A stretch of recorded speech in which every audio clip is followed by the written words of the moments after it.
શોભાજી અને અશોકજીએ પોતાની દીકરી ભૂમિના લગ્ન 12 વર્ષ પહેલાં ખૂબ ધામધૂમથી કનિષ્ક સાથે કર્યા હતા. તેઓ શરૂઆતથી જ દીકરા અને દીકરીને સમાન ગણતા હતા અને તેમને સરખો અધિકાર આપવાના પક્ષમાં હતા. અશોકજીએ પોતાની બચતમાંથી એક ઘણો મોટો પ્લોટ ખરીદ્યો હતો, જે તેમણે પોતાની દીકરી ભૂમિના નામે કરી દીધો હતો અને દીકરો પવન પોતાના માતા-પિતા સાથે તેમના ઘરમાં જ રહેતો હતો. પણ તે પ્લોટ અને ઘરની કિંમતમાં હવે જમીન આસમાનનો તફાવત થઈ ગયો હતો, કારણ કે ઘર ઘણું નાનું હતું અને જેમ તેમ તેમાં ગુજરાન ચાલી રહ્યું હતું. અશોકજીએ વિચાર્યું હતું કે નિવૃત્ત થયા પછી તેમને સારી કિંમત મળશે તો તે આ ઘર વેચી દેશે અને તેમાં બીજા થોડા પૈસા ઉમેરીને પવન માટે પણ એક સારું મોટું ઘર લઈ લેશે. થોડા સમય પછી જ્યારે અશોકજી નિવૃત્ત થયા તો તેમણે પવનને કહ્યું કે તે કોઈ સારું 4-5 કરોડ ઓરડાનું ઘર જુએ તો પોતાની બચત લગાવી અને આ ઘર વેચીને મોટું ઘર ખરીદી લેશે. પવન ઘર જોઈ રહ્યો હતો તે લોકોને એક ઘર પસંદ પણ આવી ગયું હતું, જેમાં 5 ઓરડા હતા. એક મોટા દીવાનખંડ હતો, ઘણું મોટું રસોડું હતું. તે ઘરમાં અશોકજી, શોભાજી, પવન, તેમની પત્ની પરી અને બાળકો માટે પૂરતી જગ્યા હતી. સાથે જ ભૂમિ અને કનિષ્ક પણ જો આવે તો તેમના માટે પણ એક ઓરડો વધારાનો હતો. તેથી અશોકજીએ તે ઘર નક્કી કરી લીધું હતું અને બાનું આપીને ઘરનો કરાર પણ કરાવી દીધો હતો અને હવે પોતાના નાના ઘરના વહેંચવાની રાહ જોઈ રહ્યા હતા, જેથી બધી કિંમત ચૂકવીને તે ઘરને પોતાના નામે કરાવી શકે. પણ આ દરમિયાન એક એવું તોફાન આવ્યું જેણે બધું વેરવિખેર કરી નાખ્યું. અચાનક અશોકજીને ગંભીર હૃદયરોગનો હુમલો આવ્યો અને તેમણે આ દુનિયાને વિદાય આપી દીધી અને બધું અસ્તવ્યસ્ત થઈ ગયું. કોઈને કંઈ સમજાઈ રહ્યું ન હતું કે અચાનક શું થઈ ગયું. એકાદ મહિનામાં કોઈક રીતે પરિવાર સંભાળી ગયો. પવનના માથે હવે આખા ઘરની જવાબદારી આવી ગઈ હતી. શોભાજી હવે એકલા થઈ ગયા હતા અને દીકરી ભૂમિ અને જમાઈ કનિષ્ક હવે શોભાજીને મળવા વારંવાર આવવા લાગ્યા હતા.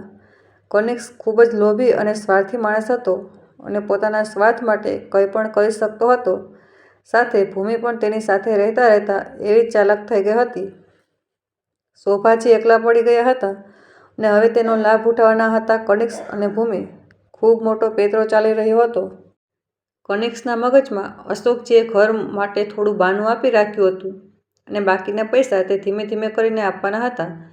સાથે જ પોતાનું ઘર વેચવાની પણ તેમને તૈયારી હતી, જેથી કોઈ પણ ધિરાણ વગર તે મોટું ઘર ખરીદી શકે. પણ કનિષ્ક અને ભૂમિ સતત શોભાજીના મગજમાં ખોટી વાતો ભરવા લાગ્યા અને તેમને સમજાવવા લાગ્યા, હવે પપ્પા આ દુનિયામાં નથી રહ્યા અને તમે એવી મૂર્ખાઈ બિલકુલ ન કરશો કે જે કંઈ પણ જમાપૂંજી બેંકમાં પપ્પાએ છોડી રાખી છે તેને તમે એક મોટું ઘર ખરીદવામાં લગાવી દેશો તો તમારા હાથ બિલકુલ ખાલી થઈ જશે. જો આવું થયું તો તમારો દીકરો વહુ તમને ક્યારેય પૂછશે નહીં. તમે તો જોયું જ જશે કે એકલી બિચારી સ્ત્રીનું શું હાલત કરે છે. તેમના દીકરા વહુ પવન અને પરી પણ જ્યાં સુધી પપ્પા હતા ત્યાં સુધી તમારું માન જાળવતા હતા, પણ હવે તે તમારું કોઈ માન જાળવવાના નથી. તો ભૂલથી પણ બેંકમાં રાખેલા પૈસા કાઢીને ઘર ખરીદવામાં ખર્ચ કરવાની મૂર્ખાઈ ન કરતા. જો તમને મોટું ઘર જોઈતું હોય તો પોતાના પૈસાથી ખરીદી લે. તમે કેમ પોતાના પૈસા તેમને આપશો? સતત શોભાજીના મનમાં પવન અને પરી વિરુદ્ધ કનિષ્ક અને ભૂમિ ઝેર ઢોળાવા લાગ્યા, જેની અસર હવે ધીમે ધીમે દેખાવા લાગી હતી. હવે પવન અને પરીની કહેલી સાચી વાત પણ શોભાજીને ખરાબ લાગતી હતી અને તેમને લાગતું હતું કે અશોકજીના અવસાન પછી હવે તેમના દીકરા વહુ તેમનું કોઈ માન જાળવતા નથી. તેમણે પોતાના દીકરા વહુથી એક અંતર બનાવવાનું શરૂ કરી દીધું અને દીકરી જમાઈને નજીક આવતી જઈ રહી હતી. આખરે રોજ સાસડીમાં ભેળવીને જે તેના મગજમાં ભરવામાં આવી રહ્યું હતું. પછી એક દિવસ પવને શોભાજીને કહ્યું, મમ્મી, આ ઘરનો સોદો પાકો થઈ રહ્યો છે. થોડા મહિનામાં હું આ ઘર વેચી દઈશ. તમે ફ્લેટની થોડી વધુ રકમ વેચનારને આપી દો. બાકી જ્યારે આ ઘર વેચાશે ત્યારે સીધી તે ફ્લેટની નોંધણી કરાવી લેવાશે. સાંભળીને શોભાજી દંગ રહી ગયા, કારણ કે ભૂમિ અને કનિષ્કે સારી રીતે સમજાવ્યું હતું કે તેમણે બેંકમાં રાખેલા પૈસા બિલકુલ નથી કાઢવાના. તો તેમણે સ્પષ્ટ ના પાડી દીધી અને કહી દીધું, હવે તારા પપ્પા નથી રહ્યા, તારી પાસે શું જમાપૂંજી છે? હું બેંકમાં રાખેલા પૈસા ક્યાંય પણ લગાવવાના નથી. તારા પપ્પા હોત તો બીજી વાત હતી, પણ હવે હું મારા હાથ ખાલી નહીં કરું આના પર પવને કહ્યું, પણ મમ્મી, આ તો પપ્પાનો જ નિર્ણય હતો ને પપ્પા હોત ત્યારે પણ આ રકમ નીકળત ત્યારે પણ તો હાથ ખાલી થાત. અને રહી તમારી વાત, તો પપ્પાનું પેન્શન તો આવી જ રહ્યું છે ને, તમારા હાથ ખાલી ક્યાં છે? મમ્મી, હવે પછી હું શું હું તમારી કાળજી નહીં રાખું? તમે આવું કેમ વિચારી રહ્યા છો? પણ શોભાજીએ ગુસ્સાથી કહ્યું, કોઈ દીકરો વહુ પોતાની માની કાળજી નથી રાખતો, બસ સ્વાર્થનો સંબંધ રાખે છે. હું કોઈ પૈસા નથી આપવાની. સાંભળીને પવન દંગ રહી ગયો અને કહેવા લાગ્યો, મમ્મી, પપ્પાએ બાનામાં પણ ઘણા પૈસા આપી રાખ્યા છે. જો તમે પૈસા નહીં આપો તો તમારા પહેલાં આપેલા પૈસા પાણીમાં જશે, કારણ કે તે ઘરનો કરાર થઈ ચૂક્યો છે. પરંતુ શોભાજીના મગજમાં તો કનિષ્ક અને ભૂમિએ ઝેર ભર્યું હતું. ત્યારે તેમણે કહ્યું, કોઈ વાંધો નહીં, પૈસા જાય તો ભલે જાય. હું હવે બાકીના પૈસા નથી આપવાની અને ના તો આ ઘર વેચવાની કોઈ જરૂર છે. આજ સુધી બધા આ જ ઘરમાં રહ્યા હતા ને આગળ પણ રહી લઈશું. અને જો તને આ ઘર વધારે નાનું લાગી રહ્યું હોય તો પોતાની કમાણીથી મોટું ઘર લઈ લે. હું કોઈ પૈસા નથી આપવાની, કે તો ધિરાણથી લઈ લે. મારી પાસેથી કોઈ આશા ન રાખ.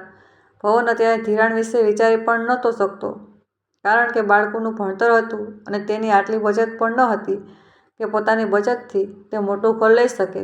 તેથી તેણે મા સાથે કોઈ દલીલ ન કરી અને વિચાર્યું કે હજી કરાર પૂરો થવામાં ઘણો સમય છે. તે ધીમે ધીમે માને સમજાવી લેશે. પરંતુ પરીને ગુસ્સો આવી રહ્યો હતો. તેણે કહ્યું, આ બધું ભૂમિ અને કનિષ્કનું કારસ્તાન છે. રોજ નિયમથી મમ્મીજીના કાન ભંભેરે છે. તે બંને આખરે કોઈ વાતનો વેર કાઢી રહ્યા છે. તમારી સાથે તે બંને તેમના લગ્નમાં તો એટલો મોટો પ્લોટ પપ્પાએ તેમને આપી દીધો જેની કિંમત આ ઘર કરતાં તો ખૂબ વધારે હતી. અને હવે જ્યારે અમારો વારો આવ્યો તો મમ્મીજીને ભડકાવી દીધા. શું અમારા પપ્પાના પૈસા પર કોઈ અધિકાર નથી? ફક્ત તેમની દીકરી જમાઈનો અધિકાર છે. પરંતુ પવનને ખબર હતી કે આ બધી વાતો મમ્મી સાથે કરીને કોઈ લાભ નથી, કારણ કે મમ્મી માટે દીકરા વહુ ક્યારેય પોતાના નહીં હોય, પરંતુ દીકરી જમાઈ જ હંમેશા પોતાના રહેશે. કારણ કે વહુ ભલે ગમે તેટલી સેવા કરી લે, સાસુ માટે દીકરી જ મહત્વની હોય છે. આ વાત તો દુનિયા જાણે છે. પવનને હવે બધું સમયના ભરોસે છોડી દીધું. તે નકામો કંકાસ કરવા માગતા ન હતા અને અશોકજી દ્વારા આપવામાં આવેલું બાનું બરબાદ થવાની અણી પર હતું. હવે ભૂમિ અને કનિષ્કે પોતાનો આગલો ખેલ રમવાનું શરૂ કરી દીધો અને ભૂમિએ મમ્મીને સમજાવવાનું શરૂ કર્યું. મમ્મી, અત્યારે તો તમારા હાથ પગ બરાબર ચાલી રહ્યા છે. જો કોઈ પર આધારિત નથી તો તમને કોઈ તકલીફ પણ નથી. પણ જે દિવસે તમારા હાથ પગ બરાબર કામ કરવાનું બંધ કરી દેશે તો તમારો દીકરો વહુ તમારી ખૂબ દુર્દશા કરી દેશે.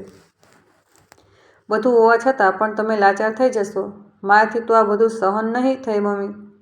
પણ હું અત્યારે શું કરું? હું તો પોતે એક નાના ઘરમાં રહું છું, જેમાં મારી સાસુમાં અને અમે બંને અને અમારા બાળકો રહીએ છીએ. નહીંતર હું તમને મારી સાથે લઈને ચાલી જાત, કારણ કે મને ખૂબ સારી રીતે દેખાઈ રહ્યું છે કે થોડા વર્ષ પછી તમારી હાલત ખૂબ ખરાબ થવાની છે. હવે રોજ આ જ વાતો ભૂમિ અને કનિષ્ક શોભાજીના મગજમાં ભરવા લાગ્યા. અને ભૂમિ રોજ રાડોરાડ કરતી કે જો મારી પાસે પૈસા હોત તો હું થોડું મોટું ઘર ખરીદી લેત અને તમને મારી સાથે લઈ જાત. પછી તમારી સાથે કંઈ પણ ખરાબ ન થાત. અને શોભાજીના મગજમાં આ વાત સારી રીતે બેસી ગઈ હતી કે વૃદ્ધાવસ્થામાં તેમની સેવા તેમની દીકરી જમાઈ જ કરવાના છે. દીકરો વહુ તેમને પૂછવાના પણ નથી. પરી પણ હવે શોભાજી સાથે વધુ સંબંધ નહોતી રાખતી, કારણ કે તે ગમે તેટલો પ્રયત્ન કરતી, શોભાજી તેનાથી એક અંતર બનાવીને જ રહેતા હતા અને ક્યારેય તેના પર ભરોસો ન કરતા હતા. તેથી પરીએ પણ હવે ગુસ્સામાં બધું છોડી દીધું હતું. પરંતુ ભૂમિ અને કનિષ્કે પોતાની ચાલાકીભરી ચાલ ચાલવાનું બિલકુલ નહોતું છોડ્યું. અને હવે ભૂમિ પોતાની માની કંઈક વધુ જ કાળજી રાખવા લાગી હતી. સાથે સાથે બોલવાનું ક્યારેય નહોતી ચૂકતી કે કાશ મારી પાસે થોડા પૈસા હોત તો પપ્પાએ જે પ્લોટ મને આપ્યો હતો તેમજ એક સરસ ઘર બનાવી લેત. પછી તેમણે પણ મારી સાથે રાખી લેત. પણ ઘર બનાવવામાં ખૂબ પૈસા લાગશે. અમારું એટલું બજેટ નથી. શોભાજીના મગજમાં એટલું ઝેર ભરી દીધું હતું. દીકરી જમાઈએ કે શોભાજીને વિચારવા સમજવાની શક્તિ જ સમાપ્ત થઈ ગઈ હતી અને તેમને બસ એ જ લાગી રહ્યું હતું કે હવે તેમના ખૂબ ખરાબ દિવસો શરૂ થવાના છે અને તેમના દીકરા વહુ તેમની ખૂબ દુર્દશા કરવાના છે. પછી એક દિવસ પરેશાન થઈને તેમણે ભૂમિને કહ્યું, દીકરી, તારા પપ્પાએ જે ઘરનો કરાર કર્યો હતો તેમાં હજી પણ સમય છે અને તે કરાર હજી તૂટ્યો નથી. તો બેંકમાં જે પૈસા છે તે પૈસા હું તે ઘર માટે આપી શકું છું, પરંતુ તે પછી પણ થોડા પૈસા વધુ લગાવવા પડશે તે ઘરની નોંધણી કરવા માટે. જો કોઈ રીતે તે ઘર આપણે લઈ લીધું તો પછી હું પણ તેમાં લોકોની સાથે ત્યાં રહીશ. ઓછામાં ઓછો મારો વૃદ્ધકાળ તો આરામથી કપાશે, નહીંતર તો મારી દુર્દશા નીચવી છે. કનિષ્ક અને ભૂમિ તો આ જ ઈચ્છતા હતા અને તેમણે શોભાજીનો પવન અને પરીને કંઈ પણ કહેવાની ના પાડી દીધી અને બાકીના પૈસા કનિષ્કે પોતાની તરફથી લગાવવાનું કહી દીધું. જે સાંભળીને શોભાજી ખુશાલ થઈ ઉઠ્યા. ક્યાં દીકરો તેમના માટે ઘર ન લઈ શક્યો અને ક્યાં જમાઈ તેમના માટે મોટું ઘર લેવા તૈયાર થઈ ગયો. શોભાજીએ બેંકમાં રાખેલા બધા પૈસા કનિષ્કને આપી દીધા અને બાકીના પૈસા કનિષ્કે ધિરાણ કરાવી લીધા અને પછી તે ઘર જે પવન અને પરી માટે ખરીદવામાં આવવાનું હતું તે કનિષ્ક અને ભૂમિએ છળ કપટથી ખરીદી લીધું. કનિષ્કે કારણ કે ધિરાણ કરાવ્યું હતું પોતાના નામે, તેથી ફ્લેટની નોંધણી કનિષ્કના નામે કરવામાં આવી અને કનિષ્ક માટે તો શોભાજી નિશ્ચિત હતા કે જે ભલે તેમનો દીકરો તેમનું ધ્યાન રાખે કે ન રાખે, તેમની દીકરી જમાઈ તેમનું ધ્યાન જરૂર રાખશે. આ બાજુ પવન અને પરીને જાણ પણ ન હતી કે શોભાજીએ બેંકમાં જમા બધા પૈસા કનિષ્ક અને ભૂમિને તે ઘર ખરીદવા માટે આપી દીધા છે. શોભાજીએ હવે એક દિવસ પવન અને પરીને કહ્યું કે તે કનિષ્ક અને ભૂમિ સાથે તેમના ઘરમાં રહેવા માટે જઈ રહ્યા છે અને શોભાજી ભૂમિના ઘરે જતા રહ્યા. પવન અને પરી દંગ હતા કે આખરે મા મારાથી આટલી નફરત કેમ કરવા લાગી છે. પરીને તો ખેર કંઈ ખાસ તફાવત નહોતો પડી રહ્યો, કારણ કે તેણે જોઈ લીધું હતું કે તેની સાસુના મનમાં તેના માટે કેટલી નફરત છે.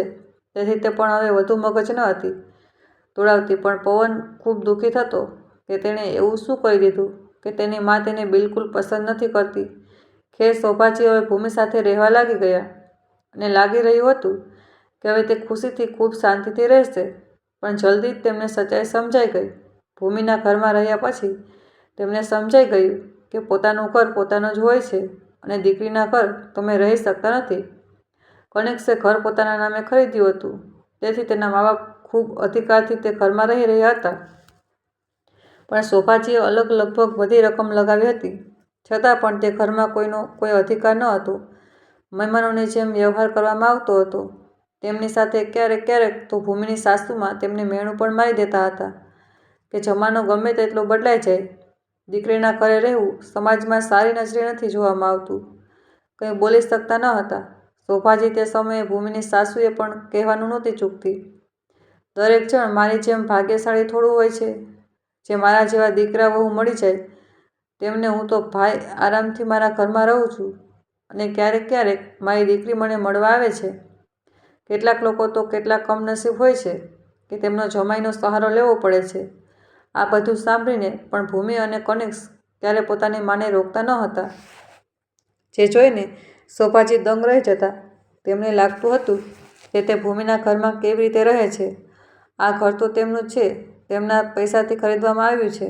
કનિષ્કે ખૂબ ઓછા પૈસા લગાવ્યા છે અને જતો એ છે તો અત્યારે પોતાના ઘરેણાં વેચીને તે પૈસા પણ ચૂકવી શકે છે. પણ તે કંઈ બોલતો ન હતો. તેમને બિલકુલ સારું નહોતું લાગી રહ્યું. વારંવાર તેમના આત્મસન્માનને ઠેસ પહોંચાડવામાં આવી રહી હતી તે ઘરમાં. અને જ્યારે એક દિવસ સહનશક્તિની બહાર થઈ ગયું તો તેમણે ભૂમિની સાસુને કહી દીધું કે આ ઘર તેમના પૈસાથી ખરીદવામાં આવ્યું છે અને જે ધિરાણ કનિષ્કે લીધું છે તે ઈચ્છે તો તે ધિરાણને પણ એક દિવસમાં ચૂકવી શકે છે. ગુસ્સામાં શોભાજીએ ભૂમિનું સાસુનું ખૂબ અપમાન કરી દીધું અને આ બધું કનિષ્કે પોતાના નામે સંભાળી લીધું હતું અને પોતાની માનું અપમાન સહન ન થયું અને તેણે શોભાજીને સારું એવું સંભળાવી દીધું અને બોલી દીધું, હિંમત કેવી રીતે થઈ તમારી મારી મમ્મી સાથે આવી વાત કરવાની? મારા જ ઘરમાં રહો છો, મારું જ ખાવ છો અને મારી જ મમ્મીને 4 વાતો સંભળાવી રહ્યા છો. કાન ખોલીને સાંભળી લો, આ મારું ઘર છે, મારા નામે છે અને મારા ઘરમાં મારી માનું કોઈ અપમાન કરે એવું ક્યારેય સહન નહીં કરી શકું. જો ચૂપચાપ પ્રેમથી અહીં રહી શકતા હો તો, નહીંતર દરવાજા ખુલ્લા છે, તમે જઈ શકો છો.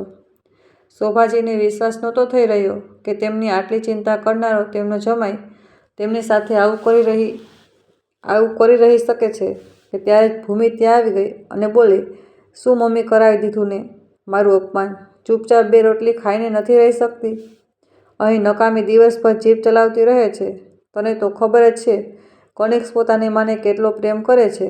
હવે તારા લીધે મારા અને કનિષ્કના વચ્ચે લડાઈ થઈ જશે અને મારા ઘરમાં કંકાસ થશે. શું માં પોતાના દીકરો વહુ સાથે તો બનાવીને ન રાખી શકી અને હવે દીકરી જમાઈના ઘરમાં પણ આગ લગાવી દીધી? તમે મહેરબાની કરીને અહીંથી જતા રહો અને પોતાના દીકરા વહુ પાસે જઈને રહો, નહીંતર મારું ઘર તૂટી જશે. સાંભળીને શોભાજી દંગ રહી ગયા. તેમણે ભૂમિને કહ્યું, શું બકવાસ કરી રહી છે તું? આ ઘર છે મારા પૈસાથી ખરીદવામાં આવ્યું છે અને આજે ભરોસો ખરીદવામાં આવ્યું છે કે હું અહીં રહીશ અને હવે તું જ મને અહીંથી જવા માટે કહી રહી છે.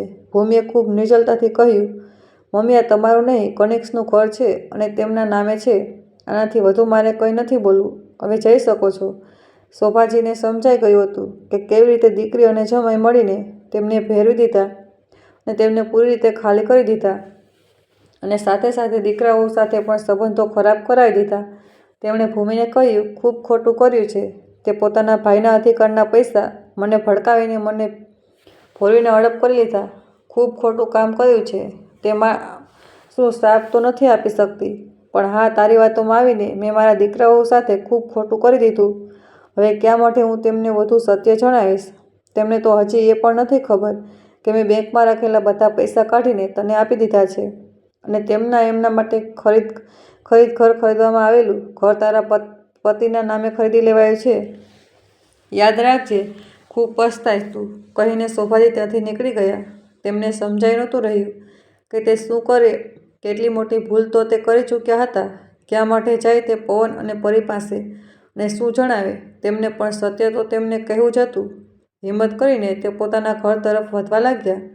આંખોમાં આંસુ સાથે પોતાની ઘરની ઘંટડી વગાડી રહ્યા હતા. પવને દરવાજો ખોલ્યો. બેહાલ અવસ્થામાં, આંખોમાં આંસુ અને શોભાજીને જોઈને બંને દંગ રહી ગયા. પવન તેમને જલ્દીથી અંદર લઈ આવ્યો. થોડીવાર પછી હિંમત કરીને શોભાજીએ પોતાની ભૂલ માનતા પવનને બધું સત્ય જણાવ્યું. જે સાંભળીને પવન અને પરી દંગ રહી ગયા. પવને બસ આટલું જ કહ્યું, કેમ માં? કેમ માતા પિતાને એક દીકરી જમાઈ પર ભરોસો થઈ જાય છે પણ એક દીકરા વહુ પર નથી થતો? માં જે ગર્ભમાંથી દીકરી જન્મે છે તે જ ગર્ભમાંથી દીકરો પણ જન્મે છે અને જે રીતે વહુ બીજા ઘરેથી આવે છે તે જ રીતે જમાઈ પણ બીજા ઘરેથી આવે છે. તો પછી આવું કેમ થાય છે? માં કેમ? જો દીકરી પર ભરોસો છે તો દીકરા પર કેમ નહીં? અને જો જમાઈ પર ભરોસો છે તો વહુ પર કેમ નહીં? શોભાજી પાસે પવનની વાતોનો કોઈ ઉત્તર ન હતો. તે આંખોમાં આંસુ સાથે ફક્ત પવન અને પરી પાસે પોતાની ભૂલ માફી માગી રહી હતી. પવન અને પરી પણ શું કરે? માની સંપત્તિ હતી અને તેમણે પોતાની મરજીથી પોતાની દીકરીને આપી હતી. તેમનો પૂરો અધિકાર હતો પોતાની સંપત્તિ પર, તો તે પૂરેપૂરો અધિકારથી પોતાના ઘરમાં રહી શકતી હતી. ગમે તે હોય, પવન અને પરીએ ક્યારેય પણ શોભાજીની અવગણના ન કરી હતી. તે તો ભૂમિ અને કનિષ્ક દ્વારા ઘોળેલું ઝેર હતું જે શોભાજીના મગજમાં ભરેલું હતું. પણ આજે પોતે તે જ દીકરી જમાઈએ તેના મગજમાં ભરેલા તે ઝેરને કાઢી નાખ્યું હતું. પોતાની સચ્ચાઈ બતાવીને શોભાજી પોતાના ઘરે પાછા તો આવી ગયા હતા, પણ તેમનું હૃદય બેચેન હતું. આખરે તેમની દીકરીએ તેમની સાથે આટલો મોટો છળ જે કર્યો હતો અને છળથી પોતાના ભાઈના અધિકારની સંપત્તિ હડપ કરી લીધી હતી અને ઘર પોતાના નામે કરાવી લીધું હતું. હવે શોભાજી દિવસ રાત એ જ વિચારતા રહેતા હતા કે કેવી રીતે પોતાના સ્વાર્થી દીકરી જમાઈને પાઠ ભણાવે. પવન અને પરી તેને પોતાની નિયત માનીને ચૂપ હતા. શું કરે તે પોતાના હાથમાં કંઈ પણ ન હતું. આ જ રીતે 2 મહિનાનો સમય પસાર થઈ ગયો. શોભાજીની ભૂમિ અને જમાઈ સાથે આજ દરમિયાન કોઈ વાત ન થઈ. પછી એક દિવસ ભૂમિ અને કનિષ્કે વિચાર્યું કે શોભાજી પાસે સંબંધો જાળવી રાખવામાં જ ભલાઈ છે અને તેમને ભોરવવા એ કંઈ મોટી વાત છે. એકવાર ફરી અમે તેમને અમારા હિસાબે ચલાવીશું. સારી એવી પેન્શન આવે છે તેમની અને સારા એવા ઘરેણાં પણ છે તેમની પાસે. કારણ કે આજ સુધી કનિષ્કના કાનમાં આ વાત ઘૂમી રહી હતી કે શોભાજી ઈચ્છે તો ઘરના બાકીના હપ્તા પણ પોતાના ઘરેણાં વેચીને એકવારમાં ચૂકવી શકે છે. કનિષ્ક અને ભૂમિ હવે આ જ વાત પર મગજ ચલાવી રહ્યા હતા કે એકવાર વધુ શોભાજીને કોઈક રીતે મૂર્ખ બનાવીને તેમના ઘરેણાં પણ કઢાવી લેવામાં તો ઘરનું ધિરાણ પણ સમાપ્ત થઈ જશે અને ચિંતા પણ સમાપ્ત થઈ જશે.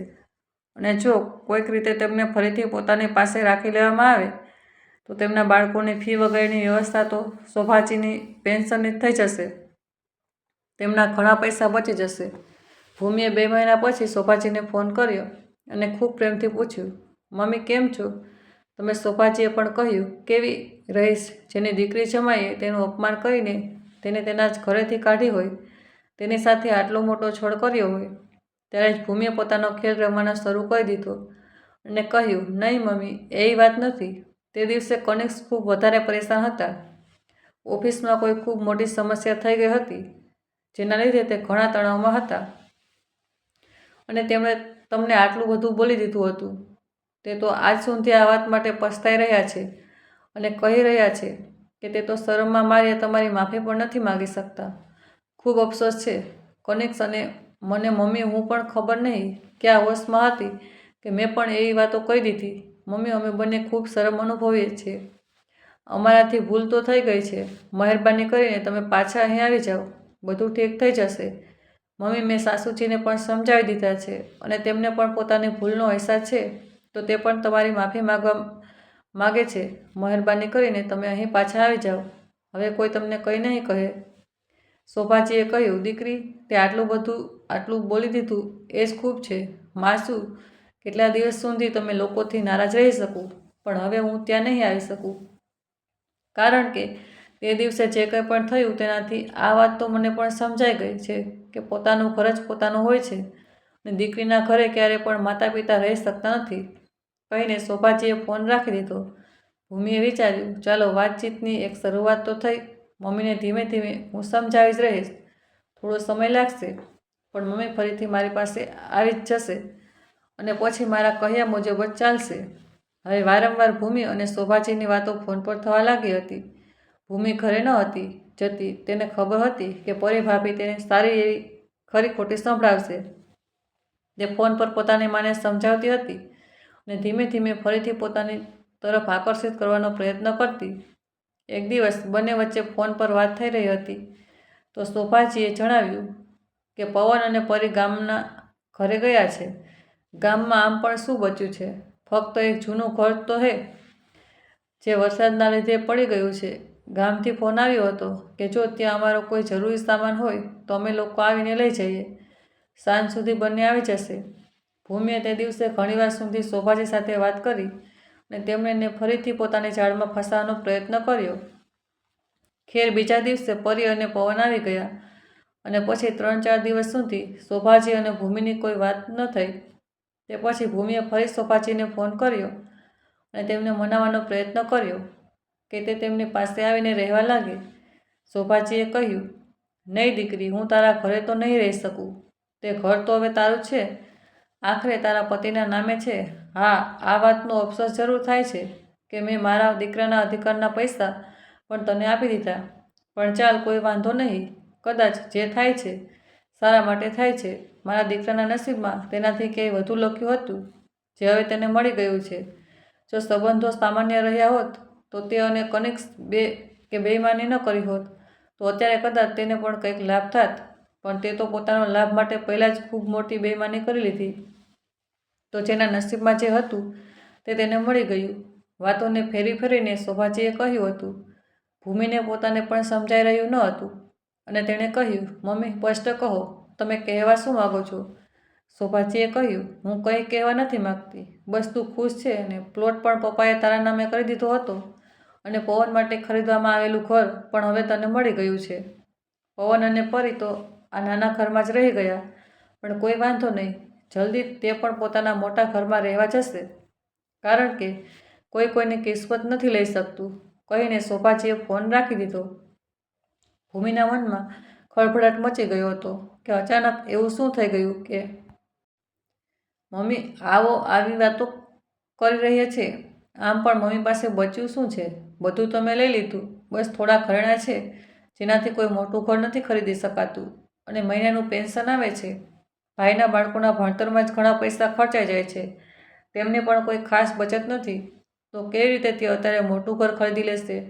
ધિરાણ તે લેવા નથી માગતા. જરૂર કંઈક ને કંઈક વાત છે. ક્યાંક ભાઈ અને પરી ગામમાં ગયા હતા, ત્યાંની કોઈ મિલકત તો તેમને નથી વેચી નહીં ને? આવું કેવી રીતે થઈ શકે? ગામોમાં મિલકતના નામે છે જે શું એક નાનું ઘર હતું તે પણ પડી ગયું, અને આમ પણ પોતાના તે નાના ઘરની કિંમત ખૂબ વધારે નથી, તો મમ્મી આવી વાતો કેમ કરી રહી છે? ભૂમિએ કનિષ્કને આ વિશે જણાવ્યું તો કનિષ્ક બોલ્યો, જરૂર કંઈક ને કંઈક તો થયું છે, ત્યારે જ તારી મમ્મી આવી વાતો કરી રહી છે. જરૂર તારા પપ્પાએ કોઈને કોઈ બીજી એવી બચત કે મિલકત બનાવી છે જેના વિશે હવે જાણ થઈ છે.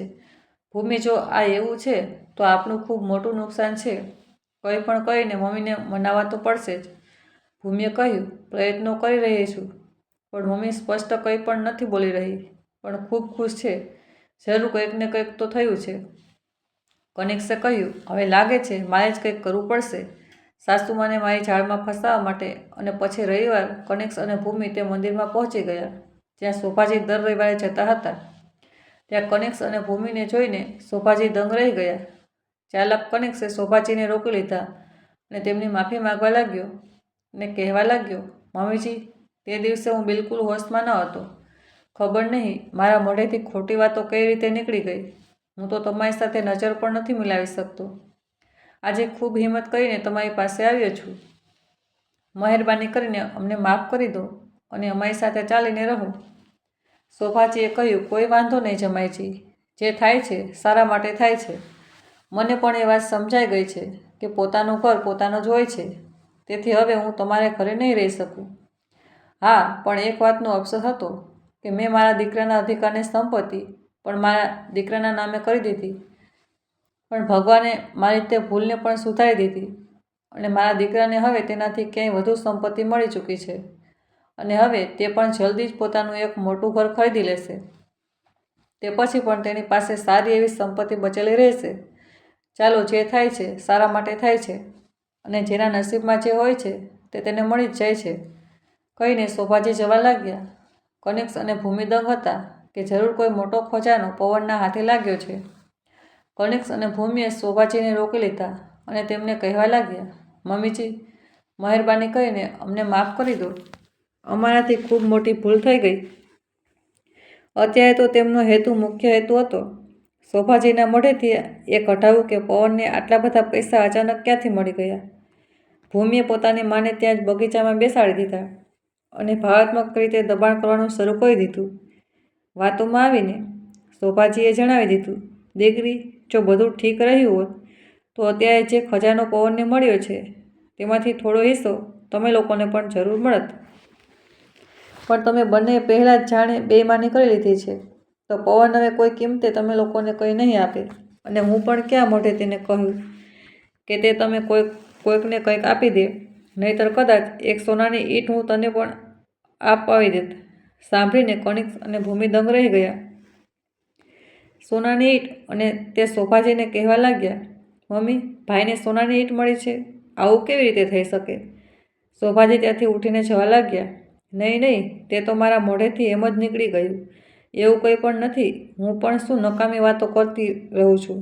પણ કનિષ્કે તેમનો રસ્તો રોકી લીધો અને કહ્યું, મમ્મીજી, સ્પષ્ટ જણાવો, શું વાત છે? તમે અમારા દીકરીએ જમાઈ છીએ. અમે માનીએ છીએ કે અમારાથી ભૂલ થઈ ગઈ છે અને અમને તેનો પસ્તાવો પણ છે, પણ અમે જે પણ કંઈ પણ કર્યું હતું તમારા વિશે વિચારીને જ કર્યું હતું. તમે તો અમને પારકા જમાવી લીધા. શોભાજી ફરીથી કનિષ્કની વાતોમાં આવી ગયા હતા અને કહેવા લાગ્યા, વાત એમ છે ને સમયજી, ગામનું ઘર જર્જરિત થઈને પડી ગયું.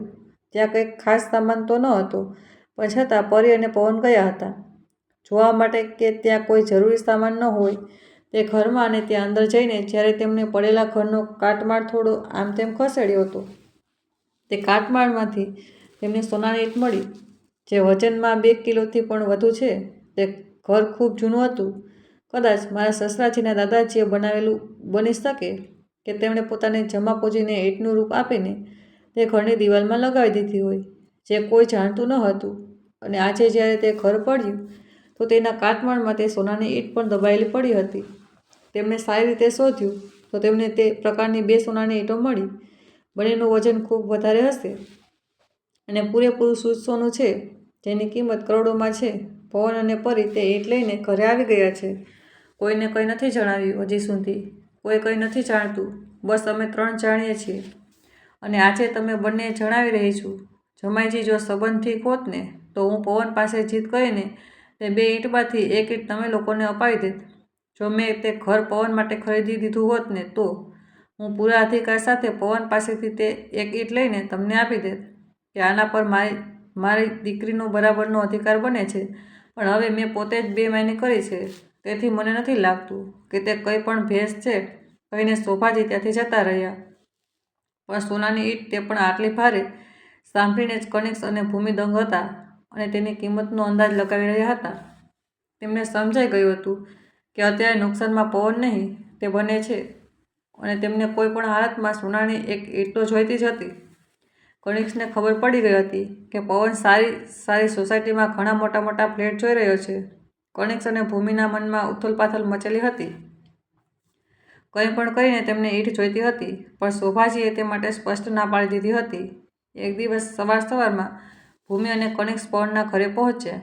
પવન તેમની અવગણના કરીને જઈ રહ્યો હતો, કારણ કે તે તેમની સાથે વાત પણ કરવા માંગતો ન હતો. પણ ભૂમિએ તેનો હાથ પકડી લીધો અને કહ્યું, ભાઈ, મારાથી ભૂલ થઈ ગઈ.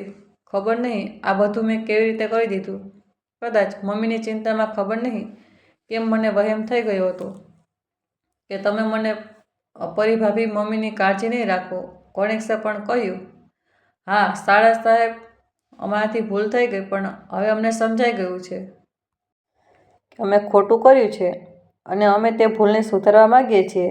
ભૂમિએ ભાઈ પવનને ભાવનાત્મક રીતે દબાણ કરવાનું શરૂ કર્યું અને કહ્યું, ભાઈ, બાળપણમાં આપણે કેટલો લડાઈ ઝઘડો કરતા હતા, પણ આટલું થોડું એકબીજાથી રીસાતા હતા કે એકબીજા સાથે વાત કરવાનું જ બંધ કરી દઈએ.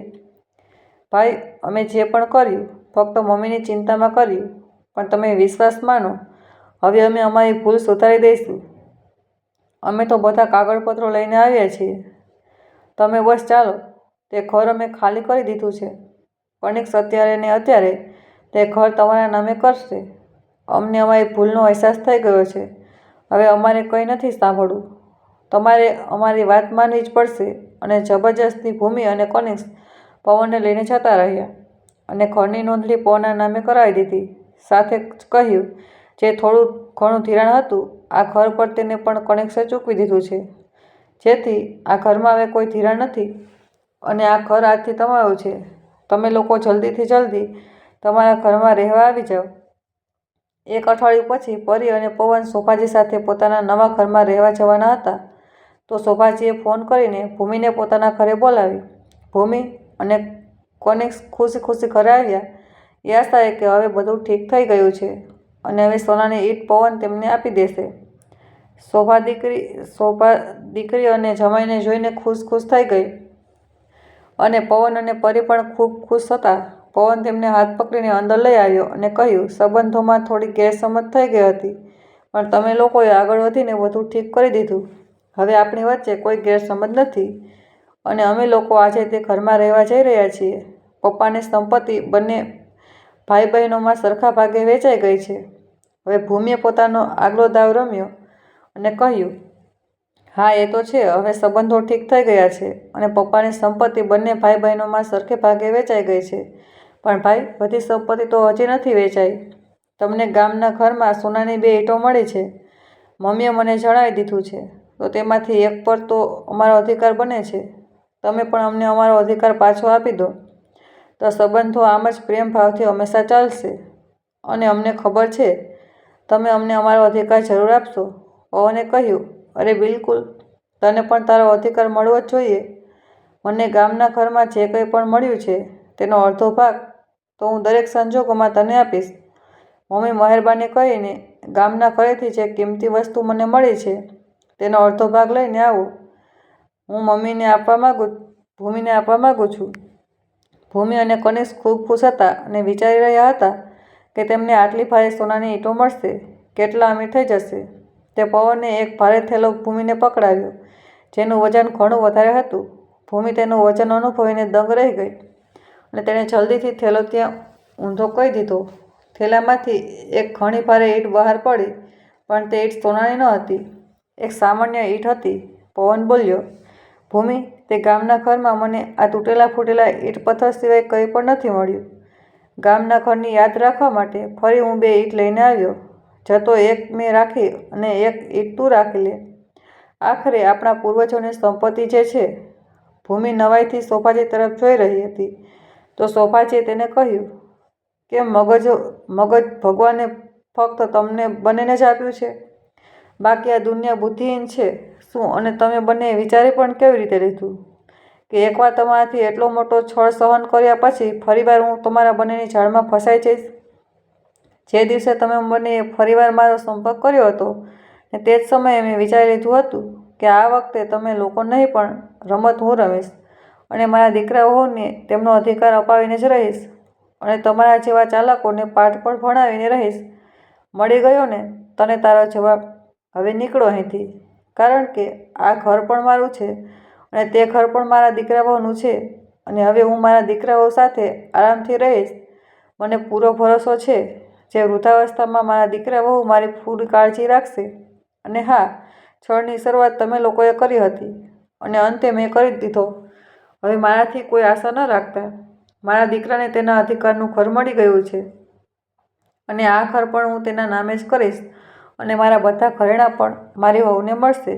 કદાચ તે આટલી ખરાબ હરકત ન કરી હોત તો હું તને મારા અડધા ઘરેણાં આપી દેત, પણ હવે મારી તરફથી તને કંઈ નથી મળવાનું. માં શું એટલે શ્રાપ નહીં આપું, પણ હવે તમે લોકો સાથે કોઈ સંબંધ પણ નથી રાખવો. નીકળી જાઓ તમે બંને અત્યારે ને અત્યારે મારા ઘરેથી. હું તમારા બંનેને સુરત પણ જોવા નથી માગતી. તને શું લાગ્યું આટલું અપમાન સહન કર્યા પછી, આટલો ધોખો મળ્યા પછી હું આટલી સરળતાથી તમે બંનેને માફ કરી દઈશ? ક્યારેય નહીં. પણ હા, સમયે મને એક ખૂબ મોટો બોધપાઠ શીખવ્યો છે કે જે રીતે દીકરી પર સ્ત્રીઓ વિશ્વાસ કરે છે તે જ રીતે દીકરા પર પણ કરે અને જે રીતે વહુ પર વિશ્વાસ કરે છે ને તે પારકી સમજીને, તે જ રીતે જમાઈ પર પણ અવિશ્વાસ કરે ત્યારે તેને પોતાના દીકરાથી છળિયાતો ન સમજે. જે રીતે દીકરાથી સળિયાતી વહુને નથી સમજી શકાતી. ક્યારેય કોઈ નિર્ણય બીજાના મગજથી ન કરો. ચાલો હવે તમે લોકો અહીંથી જાઓ. અમારે અમારા નવા ઘરમાં રહેવા જવાનું છે. ભૂમિ અને કનિષ્કથી કંઈ બોલાયું રહ્યું ન હતું કારણ કે તેમના હાથમાંથી બધું નીકળી ગયું હતું અને તે પોતાની જાળમાં પોતે જ ફસાઈ ગયા હતા. પવન અને પરી તેમની તરફ જોઈને હસી રહ્યા હતા અને કહી રહ્યા હતા, ભાઈ બહેનનો આ વાલો સંબંધ હંમેશા આમ જ ચાલતો રહે જો તમે લોકોએ સંબંધોમાં ચાલાકી ન કરી હોત. પણ મારી તરફથી આ સંબંધ તે જ દિવસે સમાપ્ત થઈ ગયો હતો જે દિવસે તમે લોકોએ અમને છળ્યા હતા અને છળનો જવાબ છળથી આપવા માટે અમે ફરીથી થોડા દિવસ માટે સંબંધો સામાન્ય કરવાનો ઢોંગ કર્યો હતો. પણ હવે તે ઢોંગ સમાપ્ત થઈ ગયો છે. તમે લોકો જઈ શકો છો કહીને પવને દરવાજા તરફ ઇશારો કરી દીધો અને ભૂમિ અને કનિષ્ક ખાલી હાથે પોતાના ઘર તરફ જવા માટે નીકળી પડ્યા. તે કરી પણ શું શકતા હતા? સોભાજીએ તેમને તેમનો જવાબ સારી રીતે આપી દીધો હતો. મિત્રો, શું સોભાજીએ પોતાની દીકરી જમાઈને સાચો જ પાઠ ભણાવ્યો અને હંમેશા માટે સંબંધ સમાપ્ત કરીને સાચું કર્યું કે પછી તેમણે પાઠ ભણાવ્યા પછી તેમને માફ કરીને સંબંધો સામાન્ય કરી લેવા જોઈતા હતા? તો મિત્રો, તમને અમારી આજની કહાની કેવી લાગી? જો પસંદ આવી હોય તો વિડીયોને લાઈક કરી દેજો, સગા સંબંધી સાથે શેર કરી દેજો. ચેનલને સબસ્ક્રાઈબ ના કરી હોય તો ચેનલને સબસ્ક્રાઈબ કરી દેજો. આભાર. હર હર મહાદેવ.